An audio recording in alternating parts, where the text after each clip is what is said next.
देबोरगाव ओनसोलनि जानानै अर्थात क'क्राझार ओनसोलनि जानानै बयखौबो गिबियावनो जोङो बिथांखौ क'क्राझार ओनसोल आरो देबोरगाव ओनसोलनि जानानै जों मानगोनां आसामनि chief minister doctor Himanta Biswa शर्माखौ जों बरायनानै लाग्रोबाय आरो बिथांखौ जों बरायनो थाखायनो फुंनिफ्राय जोङो 7थानिफ्राय गोबां रायजो राजाफ्रा गोबां दल हंगदनफ्रा दिनै जमा जानानै दङ मानोना जोङो दिनै मोनसे जारिमिनारि मोनसे जानो थांगासिनो दङ जिहेतु बिसमुरि सरलभाङा आरो सरलपारा जिथु रड होननानै बुङो बे रडा गासै 36 किल'मिटार बे 36 किल'मिटार लामाया गोबाव समनिफ्रायनो एकदम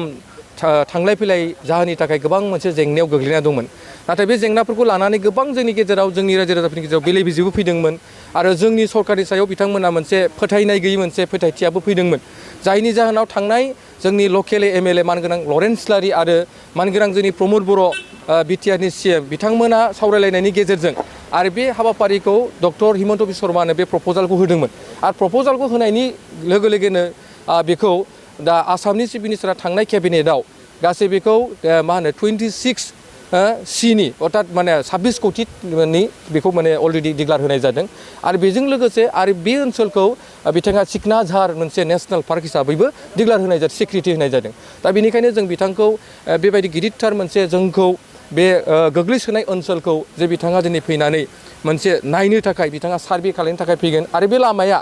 बिथां थांखांनायनि बावैसोनि उनावनो बे लामाया माने खामानिया सुरु जागोन होननानै जों मिथिनो मोन्दों बेनिखायनो दिनै बिथाङा आसामनि जि मोनसे बाजेट सेसनखौ जोंनि क'क्राझारनि जि मोनसे फिसा काउन्सिलाव बिथांमोना दिनै खुंनो थाखाय साखाफारा जादों आरो दिनैनि थारिखआ थिग जादों दा बेबायदिनो दिनै जोंनाव सानथामसोनि उनावनो जोंना क'क्राझार ओनसोलाव जिबायदि मोनसे जोंनाव रंजानाय जोंनाव गोग्गानाय आरो सान्थिया फैदों आरो बेखौ लानानै गोबां नोंथांमोनाबो नुनो मोन्दों आरो नुबोगासिनो जों टिभि चेनेलफ्राव नुनो मोन्दों दा बेबायदिनो बिथाङा बेहाय फैनायजों लोगोसे दान्दिसे सम दिहुननानै बिथाङा नेनाय लोगो लोगोनो बिथाङा नायगोन आरो बिथांखौ जों बरायगोन आरो गोबां मानसिफ्रा बेहाय नेनानै दङ आरो बिथाङा नायनायजों लोगोसे आरो बिथाङा बुंदों सिकनाझार नेशनेल पार्कखौबो सम मोनोब्ला नायगोन होननानै बुंदों दा ओंखायनो जों बिथांखौ जों ओनसोलनि जानानै बिथांखौ रोजा रोजा साबायखर बावो आरो जोङो आसा खालायो जे मानगोनां डक्टर हिमन्त बिश्व शर्मानि जिखिनि मावनो लानाय आरो बिथांनि जि आदर्श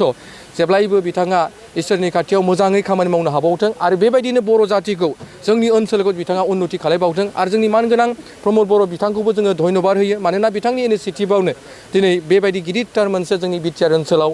जोंनि डेभेलपमेन्ट जि मोनसे पेकेजफोरा दिनै जागासिनो दं मावबाय थादों आरो आं सानो